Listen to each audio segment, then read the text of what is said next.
Okay, here's our function y of t equals a e to the square root of 6it plus b e to the negative square root of 6it. Here's our Euler identity, e to the I theta equals cosine theta plus I sine theta.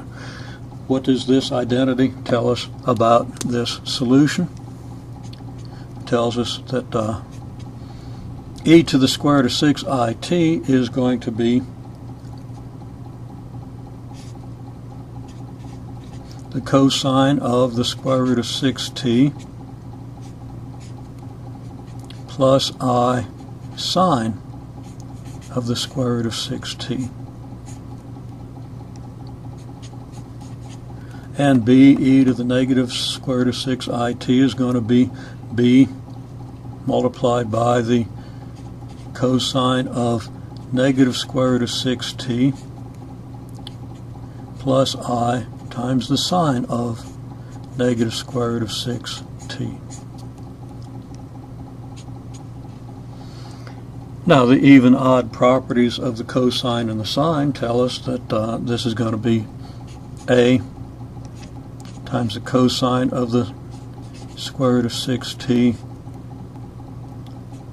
plus I sine square root of 6t plus b times the cosine of the square root of 6t, the cosine being an even function. The cosine of negative square root of 6t is the same as the cosine of the square root of 6t. Sine, on the other hand, is an odd function, so we get minus I times the sine of the square root of 6t. If we distribute the multiplication and collect the real terms and the imaginary terms, it's easy to see that what we end up with then is a plus b times the cosine of the square root of 6t plus I times a minus b, and that's a really lame looking minus sign, I'll fix that in a second, times the sine of the square root of 6t. Now we can write this as d, I don't want d, magically change that to a c times the cosine square root of 6t plus I times d sine of the square root of 6t,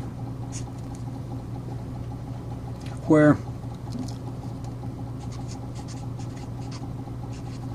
c equals a plus b and d equals a minus b. And I note that these are two simultaneous equations that can be solved for any selected values of c and d. So whatever c we want, whatever d we want, we can find values of a and b that give us those values of c and d. So I'll just say that's solvable for any c and d, which means that we can make this solution equal to this for any chosen values of c and d, and we're guaranteed that this is still a solution to our original equation. And I'll go even a little bit further, and I'll say even for complex